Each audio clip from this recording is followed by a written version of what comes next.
Hello everyone, welcome. This is Pastor Roland checking in to see how you're doing. Hope you're doing well. If you're not doing so well, you've come to the right place, because I've got resources here, which I've been developing now for 25 years. I have these little video lectures or talks. Actually, they're talks, conversations. Okay, and so these are almost as good. Not quite, but maybe almost as good, because you can see me and hear me and glean some benefit from these. Now, today I want to talk about meditation. I want to talk about the importance of the Christian meditation that I have. It's very special. Now, why is the special meditation that I have so important? Because it teaches you basically how to get out of negative thoughts, where most people are. See, we spend our time lost in our thoughts. When we're younger, our thoughts are like pipe dreams, fantasies of the future and so on, along with angry fantasies. Okay, but as we get older, we get more and more. We drift into thoughts, because what happens is we fail in reality. We fail to meet the moment with patience, with wisdom, with virtue. We react to temptation. See, we oughtn't to be reacting to temptation. We ought to see it. There it is. Observe it, but not react to it. You see? But we react to temptation. And then after having reacted to temptation, it's hypnotic. Temptation is hypnotic. Sin is hypnotic.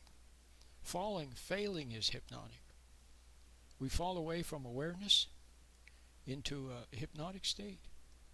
So what happens is our body just naturally, our mind just naturally goes from the failing immediately into imagination. It's an escape. And then you sit around and think about what happened. Why did she have to say that to me? Why did he do that? I should have said this. Next time I'll say that. See, we relive the moment. Often with the emotions that we had at the time. Resentment, anger, upset. Or we add emotions as we relive it. Now we resent having to see our failure. And so on.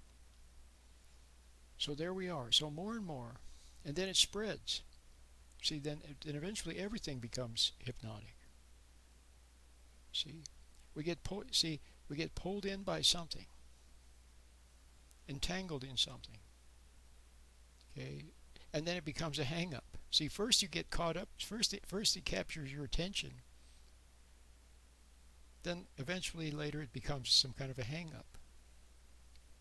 So we oughtn't to be having our attention captured by things.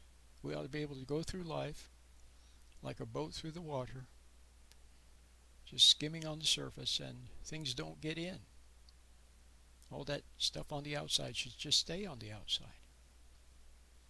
Okay, so you need help, because over the years, beginning when you were a little child and people upset you and teased you and so on, you've gotten in the habit of failing and then hiding in daydreams, pipe dreams, in imagination, fantasy. And of course we use music and marijuana, or we escape into movies and music. See what I mean? But the main thing is the escape into away from reality. Okay. So we fixate to things. So what's to be done? Well, reverse the process. Be closer to reality, aware. And then, in your aware state, you're less likely to, because you have awareness, you have some insight, some composure, some calmness, reason, all these wonderful things that come from being close to reality, close to the light, close to God's light. I'll get to the spiritual part in just a moment.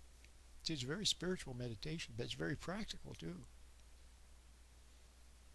Okay, so the closer you are, the less likely you are to fail or fall.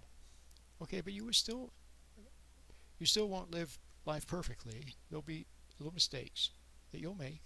Okay, but then now you will, because you have some mental distance, you'll be able to observe the mistake, observe your failing. Okay, without resenting it, without resenting seeing it. You'll simply observe it, okay?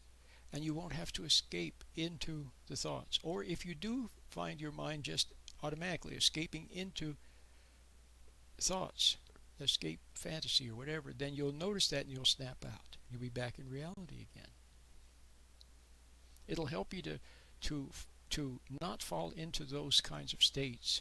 Extended flights of fantasy, extended morbid states, extended depressions, extended unhappiness, extended worry. It'll help you to not fall into those kinds of states, and instead to fall to fail less. And then when you do fail, to perhaps go into fall into thought a little bit, but then snap out. So you'll snap out, you'll snap out. Okay, you'll be in reality more, lost in daydreams less.